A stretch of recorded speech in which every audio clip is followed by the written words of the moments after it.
It was a beautiful little city. I fell in love with it. Everything was wide open and rough and wild. The conditions for growing are really, really good in Richmond. Lots of sunlight, and it's not too hot.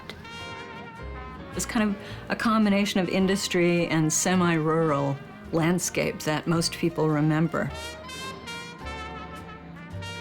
They would have vegetable gardens and a cow tethered out behind their home and walk up to McDonald Avenue to do their shopping. Richmond was a working man's town. You had the Pullman coach refurbishing factories there. Standard Oil, the railroad, and later the Ford Assembly Building. Kind of a working class community. You had a diversity of ethnicities and races living in Richmond. Italian Americans and African Americans, a Japanese American population, Chinese population, Native American, Indian population, as well, of course, as Mexican American.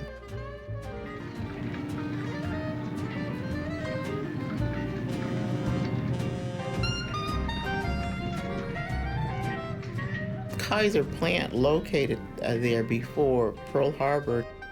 Richmond had a really good deep-water harbor, perfect for the shipping industry. It had lots of open space. It also had a working force.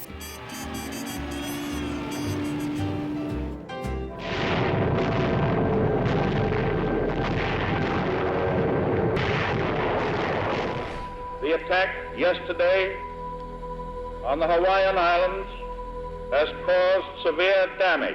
It was absolute horror.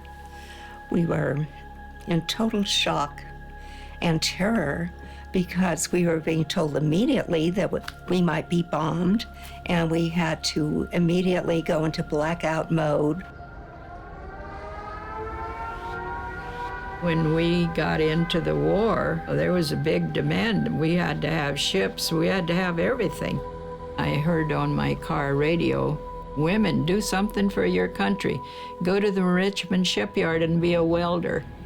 I had not the faintest idea what it was. I just knew that it was something that they needed done real bad, and I decided that that's what I was going to do.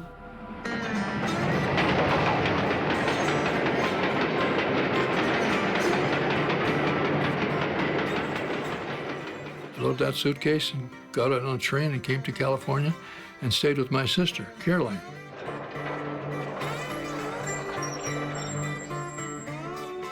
We all thought we could make money working in the shipyards. Father was the type of man that looked for better jobs, and he wanted me with him. Henry J. Kaiser, you know, he brought a lot of people back from the South to work in the shipyard.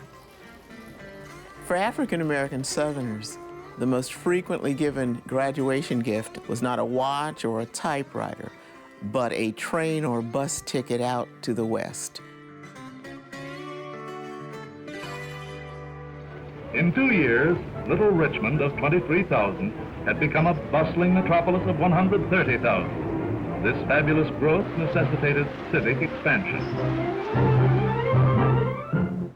Richmond's population exploded physically, but also in terms of cultural and social and even political differences that made living together and working together a challenge.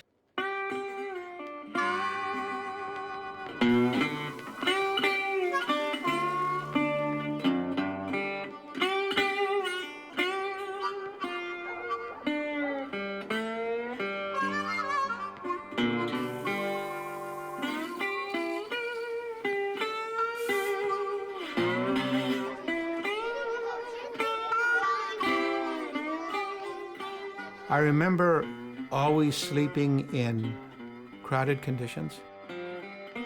There wasn't enough housing for anybody. Some were living in a truck, some living in a car. Everybody was taking in roomers. I had a roommate. I worked swing shift. She worked graveyard. We slept in the same bed. That way I could sleep in the daytime and they could sleep in the bed at night.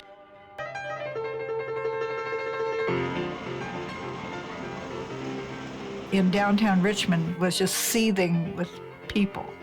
Lots of people on the streets. I mean, like 4th of July or like Cinco de Mayo. Grocery stores were open 24 hours. Everything was open 24 hours a day during that time.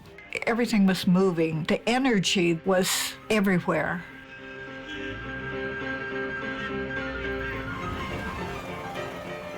You had clubs like Minnie Lou's Restaurant and Blues Club in North Richmond. And then there was, of course, this enormously popular club called Tappers Inn. It was a nightclub, a blues club, and they had sort of in the back room the slot machines and card games and things like that. It was a busy, happening, good town. People had jobs, and there was optimism, and there was an energy. In addition to the shipyards, there were 55 other defense-related industries in Richmond, so there were workers moving in all directions. Everybody was working towards the same goal. We wanted to bring the boys home. I went to the hiring hall, and they said, you have to join the Boilermakers Union. So I went there, and this man, stern, big, and said, we don't take any women or blacks. The next day, I went back to the hiring hall, and they gave me the same story, and I started crying. And there was a man sitting at a desk, and he says, go back up there. And they hired me.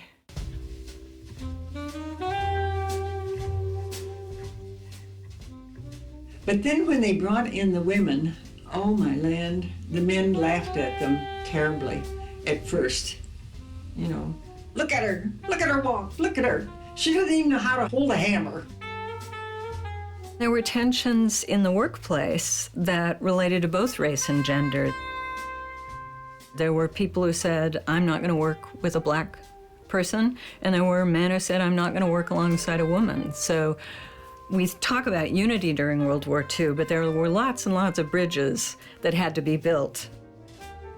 In the case of Kaiser, the labor unions, particularly the Boilermakers Union, began reluctantly to accept first women and then African Americans, men and women.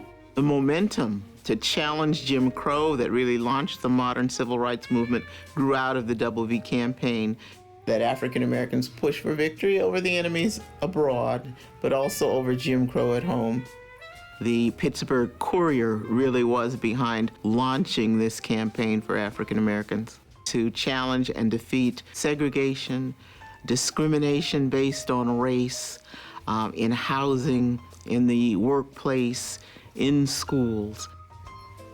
I went to Richmond High and was taught welding. And I worked at Kaiser's, but I never worked side by side with on the same ship with a man welding. I'll tell you what, the women were the best welders. If you give the woman the job, she goes and does that job until it's done right. It was like creating an embroidery in metal. I could point out that was a man's weld, and that was a woman's weld, because they look different. The men's isn't as uniform. We worked for hours, and we did twice work the men did. A new world shipbuilding record is set at one of Henry J. Kaiser's California shipyard. 24 days ago, just a keel plate. Henry Kaiser was a genius. He started one of the first health plans, and he started a place for people to live and things that people didn't have before. He developed the child care centers to accommodate the children needing care while their parents were at work.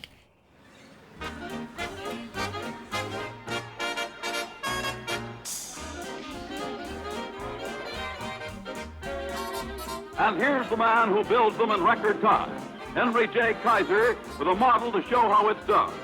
Built to scale, the 14-foot model is made of 81 pieces.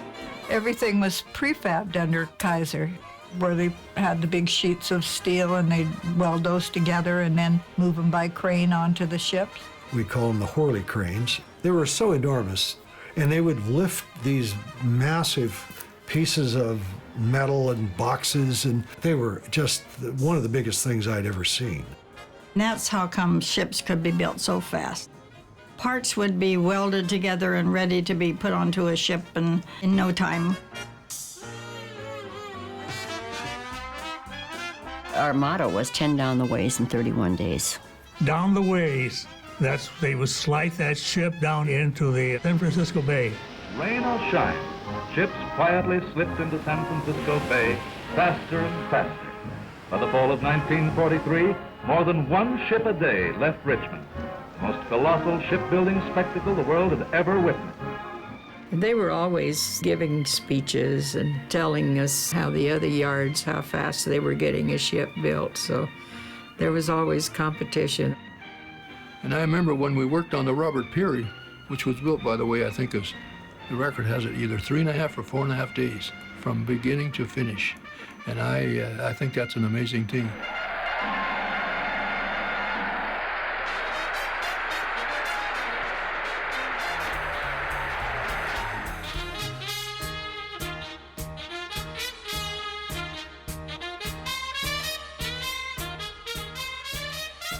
The launchings at Yard 1 and 2 were particularly festive occasions. They got famous people from all over the country. Ship would go sliding down the ways right after the champagne was cracked over the bow. Very ceremonial. It was a patriotic time. You'd see the kids collecting newspapers, collecting tinfoil, collecting anything. Women, they gave up all their girdles, all their underwear that had elastic. It really was the most wonderful time of coming together of the American people that I have ever lived through.